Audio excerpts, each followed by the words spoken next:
Hello, this is Brian Rowe with Mythic MTG Tech, explaining one of the most confusing pieces of Magic history today, Summer Magic. Now, what has possessed me to do this? Recently, I posted on my Twitter 2 cards that I picked up in trades. The candelabra here is just beautiful, and a Summer Magic island. Almost everybody who responded was, wow, that's a great looking candle, and why did you pick up a revised island? This video is to explain the history of Summer Magic, what it is, and why I'm so happy to have traded for this island. Summer Magic is basically revised edition, with a super limited print run only distributed apparently accidentally in Texas and parts of the UK, including clearly Ireland. The print run is super small. It was supposed to all be destroyed, but it clearly made it out at some conventions. Right now it's estimated that each rare there's probably 4 to 5 copies of. There's 15 to 20 on the uncommons, 50 to maybe even 400 at most on the commons, and because land are in these booster packs, there could be as much as 250 of each land. How small is this print run? Let's take those commons. A giant growth. If you take the number of giant growths and had lotuses in alpha or beta or unlimited, each one, you'd be looking at a pile of lotuses for each single common that's out there. And the number here for how difficult it is to find these Summer Magic cards is very difficult for me to describe. It is so small. I've probably run into 4 or 5 people in my trading that have had any Summer Magic at all in their binders. And these are usually very, very high-end misprint collectors that are looking to put together sets. And honestly, they're crazy because this is the toughest set to put together an entire set of. The packs look just like revised packs. I know that some people say that they have green E on them. Apparently the green E was because of the codename Edgar and that they're supposed to be destroyed. I've heard that you can open revised packs and actually find these cards in them without the green E. You might as well win the lottery first. Anybody can take a green marker, and I've seen several different types of markers used to put a green E on revised packs. It doesn't mean that there's Summer Magic inside of it. In fact, there probably isn't. The other thing to remember about these revised packs is they're searchable. Somebody can just slide the cards down to the bottom and see what cards are in the pack. So I do not recommend ever buying packs that anybody tells you is Summer Magic, because even if it is Summer Magic, you're probably not going to get anything good out of it. One other thing to remember is not to confuse these with alternative 4th edition. So alternative 4th edition, I'll do a whole nother video on it at a later point in time. It's a separate printing of Magic in 4th edition, not in revised, that has some different coloration. If you notice on the I and the E, in Magic normally, there's some little white spots there. Those don't appear in the alternative 4th edition. Also, if you look at it under a jeweler's loop or up very close, if you've got good eyesight, you'll notice that the printing pattern is different on alternative 4th edition. There's also some cool things you can do with a blacklight, so I need to buy a blacklight so I can do a full video on it. Alternative 4th edition is very common. The cards are not worth much, maybe double what a regular 4th edition card is. Revised, or Summer Magic is extremely rare, extremely expensive. You're not going to find it just hanging out in somebody's trade binder. There's a lot of misprints. This was supposed to correct the misprints that were done in revised edition, but the misprints are actually even worse in Summer Magic. As you'll probably notice, the color's a bit off. It's a green card. This is probably the most famous misprint from Summer Magic. Another one, though, is the Serendib, which in revised is this terrible misprint, taking the artwork from the If-Bif Afrit and putting it on top of the Arabian Nights Serendib. They tried to fix that in Summer Magic, and they missed something. Take a second here and see if you can figure out what they missed. Move it on. A little bit closer here. Take a look at the artist name. They corrected the artwork, but then left the wrong artist name on. Another interesting fact about Summer Magic most people don't know is this was the first time they tried to kind of turn the cards into being vanilla. They got rid of any of the demonic or satanic looking possible symbols in the set. By 4th edition they're all gone, but Summer Magic is actually the first time they did this in 1994. It means that this Demonic Tutor is probably my favorite card out of the whole set. They took and removed the pinnacle from his head.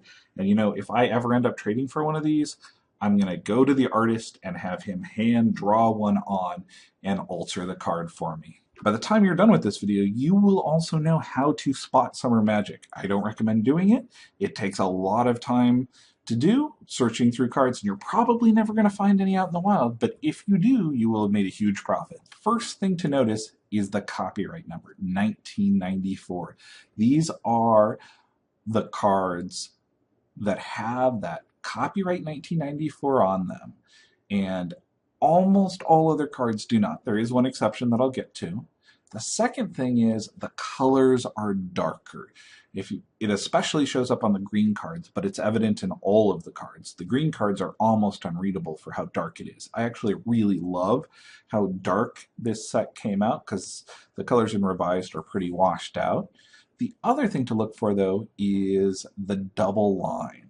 And when I talk about the double line, I'm talking about that border there around the edge. Let's zoom up really close. There's a double line on the summer cards, and this double line is the same double line that you will see in Unlimited. So you've got the copyright and the double line as things to look for. Here's a really good example of the difference between Revised, Unlimited, and Summer Magic. You also have a tap symbol in Summer Magic. So if you've got that tap symbol, which also appears in Revised, but you have the double line, you know that you are in Summer Magic.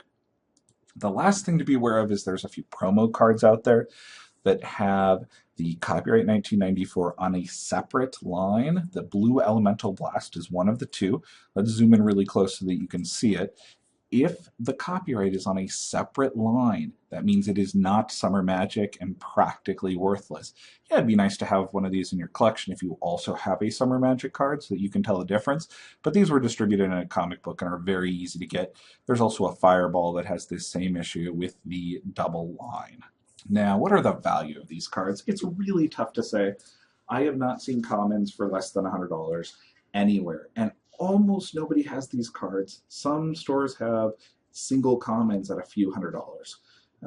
Blue Hurricane shows up on eBay from time to time for between $11,000 and $15,000. Dual lands tend to range from $5,000 or $6,000 on up to who knows for an Underground Sea. I haven't seen one of those for sale in a long time. Last one that I saw on a website was about $8,000 on an Underground Sea, but that was before they had pretty much tripled in price recently. So my guess is you're looking at as much as a Blue Hurricane for an Underground Sea in this set. The other reason that I'm doing this video is that the gentleman that I made the trade with for the island has a bunch of Summer Magic cards available for sale or possibly to trade for power. He's definitely looking for cash and willing to sell them, maybe looking for power. The rest of this video goes over several Summer Magic cards that are currently available, and these are the rarest of those cards. These are the rares. There's a Blessing, Granite Gargoyle, a Copy Artifact, and the one that's most exciting to me is Hurkyl's Recall. If you're a Vintage player, this has got to be the coolest Hurkyl's Recall out there because it's restricted in Vintage, and there's probably only 4 or 5 copies of this out there in the world. Incredible card. Hopefully I can find some music to go over the rest of these as you see what else he's got available.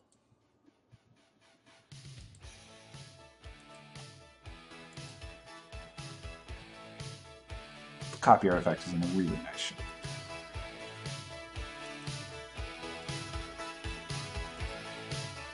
Giant Growth, very playable card. Very, very nice. Nice rare there.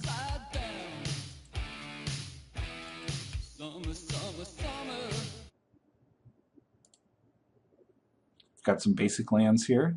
Basic lands tend to go for a few hundred a piece. This is one that, when I just saw it in the binder, I was like, wow, that's amazing. Last one of these that I saw for sale was about $800. This is a card that is playable in Legacy Elves. It is a cube staple. This is just an incredible card. It would look great in any collection. My favorite mountain. I may end up picking one of these up.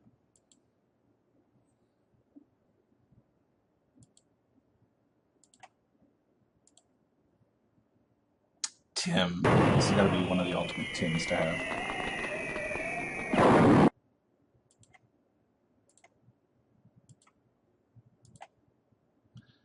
Two copies of that Unholy Strength. This is one of the first cards to have that background pinnacle removed. Slightly playable in a tempo deck.